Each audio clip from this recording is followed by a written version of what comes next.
இந்த மாதிரி கான்ஸ்டிட்யூன்சில இருக்கிற ஸ்கூல் பிள்ளைங்க கிட்ட போய் நான் தான் உன்னோட மினிஸ்டர் அப்படின்னு சொல்ற ஒரு இயல்பான அழகான பேச்சுல, அந்த அழகான சிரிப்புல எல்லா பிள்ளைங்களோட மனசுலயும் ஒரு பெரிய ஹீரோவா மாறி இருக்க நம்மளுடைய நவீன பார்வையில நம்மளுடைய தமிழ்நாடு, அதுவும் எஸ்பெஷலி இளைஞர்களை முன்னோக்கி கொண்டு போய்கிட்டு இருக்க நம்மளுடைய டெபுட்டி சிஎம் திரு உதயநிதி ஸ்டாலின் ஐயா அவர்களை பேச அழைக்கிறோம்.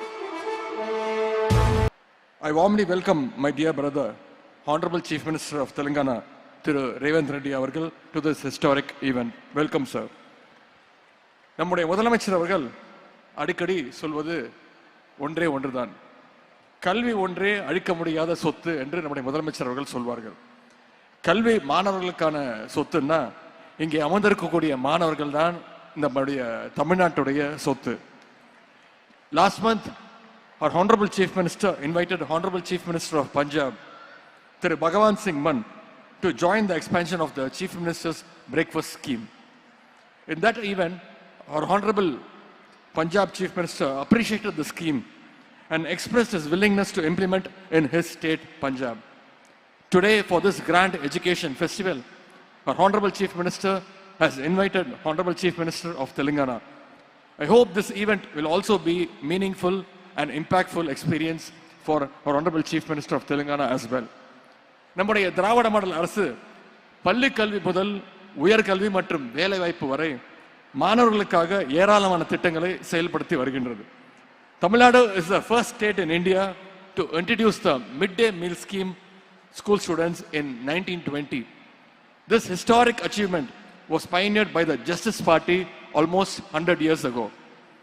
அதே மாதிரி இந்தியாவிலேயே முதலாக பள்ளி மாணவர்களுக்கு காலை உணவு கொடுத்த முதல் மாநிலமும் நம்முடைய தமிழ்நாடு தான்.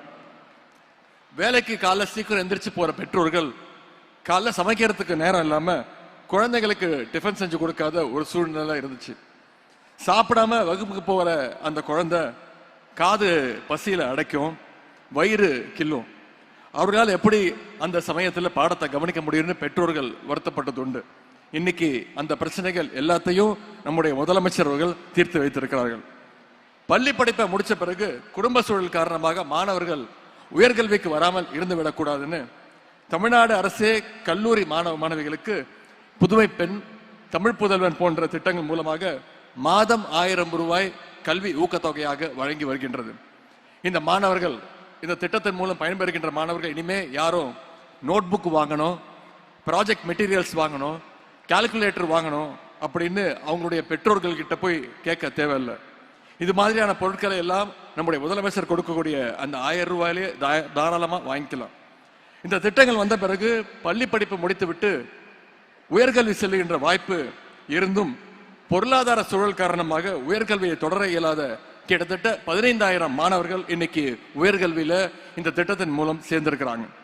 அது மட்டும் இல்ல, மாணவர்களை வேலை வாய்ப்புக்கு தயார்படுத்துகின்ற வகையில நான் முதல்வன் திட்டம் செயல்படுத்தப்பட்டுள்ளது. படிப்புடன் வேலைகளுக்கான அந்த ஸ்கில்ஸையும் நான் முதல்வன் திட்டம் வழங்கி கொண்டு வருகின்றது. குறிப்பா வேலை தேடுகின்ற நிலையை தாண்டி மற்றவர்களுக்கும் வேலை கொடுக்கலாம் என்கிற கான்பிடன்ஸை நம்முடைய நான் முதல்வன் திட்டம் தொடர்ந்து வழங்கி வருகின்றது. கல்விக்கு மட்டுமின்றி இன்னைக்கு உடல் கல்விக்கும் விளையாட்டுக்கும் நம்முடைய அரசு, நம்முடைய முதலமைச்சர் அவர்கள் முக்கியத்துவம் கொடுத்து வருகின்றாங்க. இந்த நிகழ்ச்சியுடைய பெயரே கல்வியில் சிறந்த தமிழ்நாடு. கல்விக்கு மட்டும் முக்கியத்துவம் கொடுக்காம எங்களுடைய விளையாட்டு வீரர்களுக்கும் இந்த மேடையில் இடம் கொடுத்த முதலமைச்சருக்கு இந்த நேரத்தில் விளையாட்டு வீரர்களின் சார்பாக என்னுடைய நன்றியை தெரிவித்துக் கொள்கின்றேன். எப்படி பள்ளி கல்வி முக்கியமோ, எப்படி மேற்கல்வி முக்கியமோ, உயர்கல்வி முக்கியமோ, அதே மாதிரி உடற்கல்வியும் முக்கியம்னு இந்த நிகழ்ச்சியின் மூலமாக நம்முடைய முதலமைச்சர் அவர்கள் தெரிய வச்சிருக்கிறாங்க.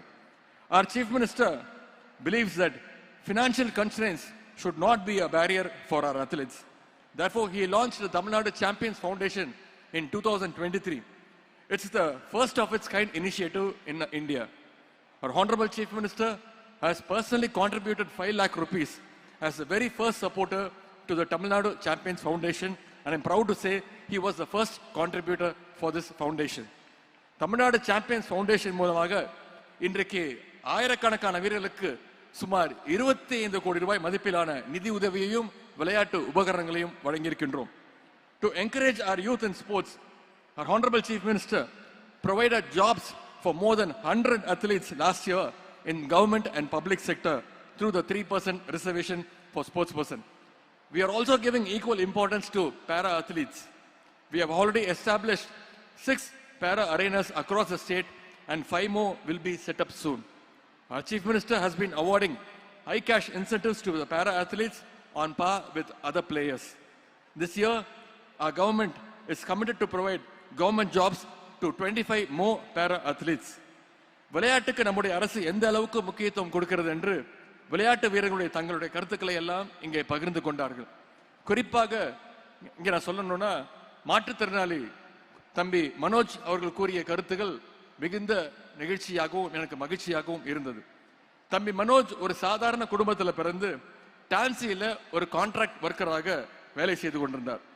அவருடைய திறமையை கண்டுபிடித்து சில ஆண்டுகளுக்கு முன்புதான் தமிழ்நாடு சாம்பியன்ஸ் ஃபவுண்டேஷன் மூலமாக நிதி உதவி அளித்தோம். முதலமைச்சருடைய உத்தரவு கிழங்க அவர் வெளிநாடுகளில் நடந்த பல்வேறு போட்டிகளில் வெற்றி பெற்று பதக்கங்களோடு நம்முடைய தமிழ்நாட்டுக்கும் இந்தியாவுக்கும் பெருமை சேர்த்து கொண்டே இருந்தார். அது மட்டுமல்ல, அவருக்கு 3% இடஒதுக்கீட்டின் கீழே அரசு வேலையும் நம்முடைய முதலமைச்சர் அவர்கள் வழங்கினார்கள். தம்பி மனோஜுக்கு அவர் சொன்னது போல சென்ற ஆண்டு திருமணமானது. தன்னுடைய திருமணத்திற்கு என்னை அழைத்திருந்தார். நானும் மதுரைக்கு சென்று அவருடைய திருமண விழாவிலே என்னுடைய குடும்ப விழாவை போல மகிழ்ச்சியோடு கலந்து கொண்டேன். இங்க எல்லாத்தையும் சொன்னார், ஒண்ணு மட்டும் விட்டுட்டார். விரைவில் திரு மனோஜ் அவர்கள் ஒரு தந்தையாக போகிறார் என்ற அந்த செய்தியும் இங்கே கூறிக்கொள்ள விரும்புகின்றேன். நேற்றுக்கு 2 நாட்களாக விருதுநகர் மதுரையில் பல்வேறு அரசு நிகழ்ச்சிகள் கட்சி நிகழ்ச்சி எல்லாம் கலந்து கொண்டு நேற்று நள்ளிரவு மதுரையிலிருந்து விமானம் மூலமாக சென்னைக்கு திரும்பி வந்து கொண்டிருந்தேன். அப்பொழுதுதான் நான் கவனிச்சேன், என்னை விட 2 சீட்டு தள்ளி தான் தம்பி மனோஜ் அவர்களும் உட்கார்ந்துருந்தார். அப்ப கேட்டா எங்க சென்னைக்கா அப்படின்னு. ஆமா, நானும் சென்னைக்கு தான் வரேன். நாளைக்கு நேரு ஸ்டேடியத்தில் நடக்க போற அந்த நிகழ்ச்சியில நானும் கலந்துக்க போறேன், பேச போறேன் அப்படின்னு சொன்னார். எனக்கு அவ்வளவு மகிழ்ச்சியாக இருந்தது. திறமை இருந்தால் போதும். திறமையாளர்களுடைய வாழ்க்கையை மாற்றி காட்ட நம்முடைய அரசு எப்பொழுதும் தயாராக இருக்கிறது என்பதற்கு தம்பி மனோஜ் ஒரு சிறந்த எடுத்துக்காட்டு. இந்த விழாவுக்கு நிறைய ஆசிரியர்கள் வந்திருக்கிறீங்க, ஸ்டூடெண்ட்ஸும் வந்திருக்கிறீங்க. நான் அடிக்கடி ஆசிரியர்களிட்ட வைக்கக்கூடிய ஒரே கோரிக்கை இது மட்டும்தான். மேக்ஸ் டீச்சர்ஸ், சயின்ஸ் டீச்சர்ஸ் எங்களுடைய பிடி பீரியடை கடன் வாங்கி பாடம் நடத்துவதை அறவே தவிர்த்திட வேண்டும் என்று ஒரு விளையாட்டுத்துறை அமைச்சராக, விளையாட்டு வீரர்கள் சார்பாக, ஸ்டூடெண்ட் சார்பாக மீண்டும் என்னுடைய கோரிக்கையை நான் வைக்கின்றேன். இந்த நேரத்தில் ஒன்னே மட்டும் நான் சொல்லி நிறைவு செய்ய விரும்புகின்றேன். பேரறிஞர் அண்ணா அவர்கள் ஒரு முறை சொன்னார்கள். அண்ணா சொன்ன வார்த்தை, நான் முதலமைச்சரான பிறகு 3 காரியங்களை தமிழ்நாட்டுக்காக, தமிழ் மக்களுக்காக செஞ்சிருக்கிறேன். தமிழ்நாட்டுக்கு தமிழ்நாடுன்னு பெயர் சூட்டி இருக்கிறேன். தமிழ்நாட்டில் ஹிந்திக்கு இடம் இல்லை, இருமொழி கொள்கை மட்டும்தான் அப்படின்னு சட்டம் ஏற்றிருக்கிறேன். சுயமரியாதை திருமணத்திற்கு சட்ட அங்கீகாரத்தை வழங்கியிருக்கிறேன். இந்த 3 விஷயத்தை நான் தமிழ்நாட்டுக்காக செஞ்சிருக்கிறேன். எனக்கு பிறகு ஆட்சிக்கு வரக்கூடியவர்கள் இந்த 3ஐயும் மாற்ற நினைத்தால் அவருடைய மனசுல ஒரு பயம் வரும், ஒரு அச்சம் வரும். அந்த அச்சம் வரும் போதெல்லாம் இதையெல்லாம் மாற்றிவிட்டால் மக்கள் நம்ம என்ன செய்வார்கள் என்கிற அந்த பயம் வரும். அந்த அச்சம் எதிரிகளை எவ்வளவு நாளைக்கு ஆட்டுகிறதோ அது வரைக்கும் தமிழ்நாட்டுடைய முதலமைச்சர் இந்த அண்ணாதுரை தான் என்று பேரறிஞர் அண்ணா அவர்கள் சொன்னார்கள். அதையே நான் இப்பொழுது கொஞ்சம் மாற்றி சொல்ல விரும்புகின்றேன். காலை உணவு திட்டம், புதுமை பெண் திட்டம், தமிழ் புதல்வன் திட்டம், நான் முதல்வன் போன்ற திட்டங்களை எல்லாம் நம்முடைய முதலமைச்சர் அவர்கள், நம்முடைய திராவிட மாடல் அரசு இன்னைக்கு வழங்கி இருக்கின்றது.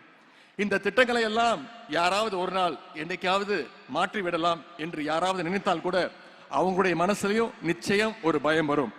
அந்த பயம் இருக்கிற வரைக்கும் இந்த தமிழ்நாட்டை ஆளுகின்ற போறவர் நம்முடைய முதலமைச்சர் திரு முத்துவேல் கருணாநிதி ஸ்டாலின் தான் என்றுதான் பொருள். இன்றைக்கு தமிழ் புதல்வன், புதுமை பெண் திட்டங்கள் மூலம் இந்த கல்வி ஆண்டிற்கான ஊக்கத்தொகை பெற்றுள்ள அத்தனை மாணவ செல்வங்களுக்கும் என்னுடைய வாழ்த்துக்களை நான் தெரிவித்துக் கொள்கின்றேன். இங்க இருக்கக்கூடிய மாணவர்கள் கல்வியில் சிறந்த தமிழ்நாட்டை இன்னும் பல உயரங்களுக்கு எடுத்து சென்று நம்முடைய மாநிலத்துடைய பெருமையும் இந்திய ஒன்றியத்துடைய பெருமையும் உலகிற்கு பறைசாற்றுவோம் என்று கூறிக்கொண்டு இந்த வாய்ப்புக்கு நன்றி கூறி விடைபெறுகின்றேன். நன்றி, வணக்கம்.